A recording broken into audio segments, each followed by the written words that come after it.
मरुति सस्वसुंगलवत् पक्षस्तु सर्वत्र शोकाभावय नैयायिकपक्षे शोकः संभवति तथापि उत्तरम् उच्यते शत्रुमरणे कथं न शोचति मित्रमरणे च शोचति ततः कुत इति प्रष्टव्य स्नेहादिति चेत् स्नेहे एव शोकहेतुरपकारी स त्यक्तव्य ननु कदाचित् सुखं प्रयच्छति इति कथं त्यक्तुं शक्य इति चेत् तत्राह मोहो जायते अज्ञानजातः स्नेह कथं सुखं प्रयच्छेत् नहि सन्निपात जातं सत्यं तापोनोदनं करोति तस्मात् मूर्छयां महद्दुःखं सुखमेव मन्यते अनन्तः तन्निराकरणार्थं न यतेत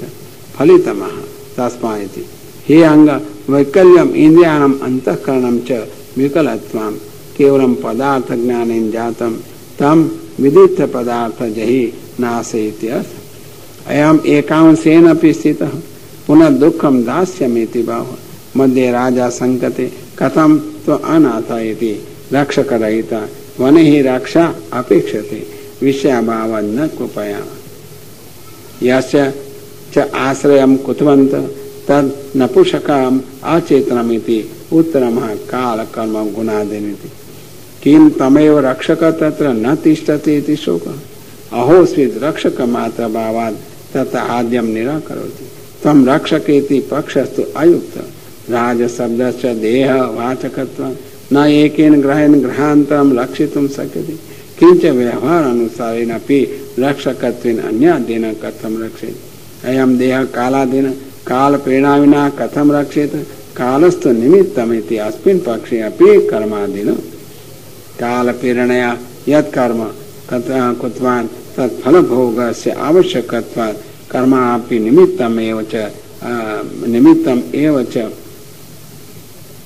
दष्ट सापेक्षत्वादिति मग्रिमपि संपादयति तथापि पूर्वोक्तयो दोष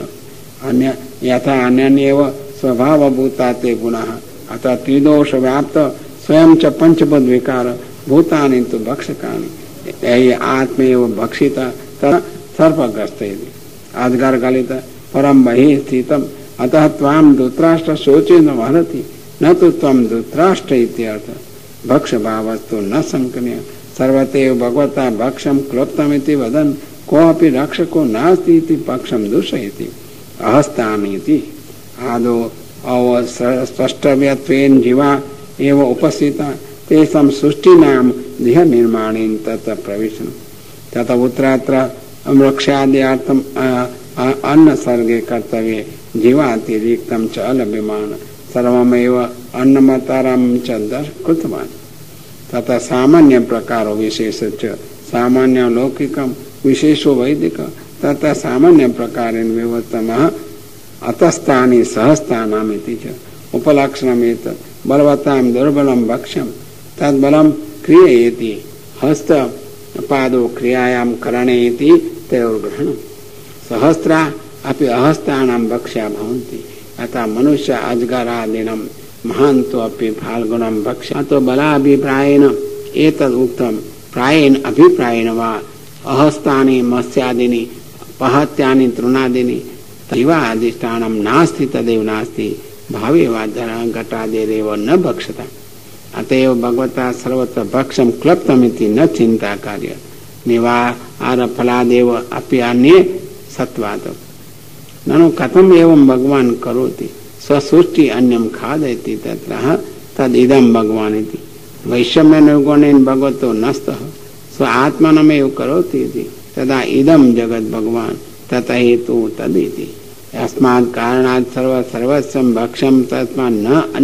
अन्यो भक्षयितुं शक्नोति राजानीति संबोधनं न्यायेन दण्डार्थं तेन यदि अन्यमन्यो भक्षयेत् राजदण्डादि स्यात् ननु भगवतो अपि अनुचितं यः स्वयं कृत्वा स्वयं भक्षयति इति तथा एक इति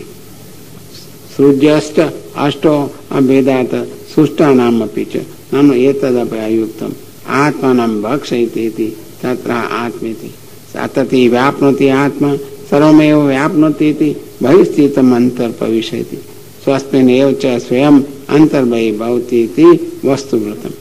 तत्र भक्षादि व्यवहारस्तु न सृष्टिश्च अभक्षणे आत्मनैव अवतिष्ठते ननु अन्य जीवाधीष्टं कथं भक्षयति तत्र आत्मनाम् आत्मेति भक्षकानाम् अपि उपसंहरते इति अर्थः अथवा जडानाम् उपसंहारे अपि जीवानां विद्यमानत्वात् कथम् एकम् इति तथा आत्मनम् आत्मेति स्वरूपम् इति अर्थः न तथापि जीवदया न भक्षेदिति तत्र स्वदगिति स्वस्मिन्नेव दृष्टि यस्य अन्यापि अन्य आत्मत्वमेव च जातन्ति स्वभोगार्थं वा अन्यान् न पश्यति ननु स का अस्ति इति आशंक्यः अंतरो अंतरो भाति इति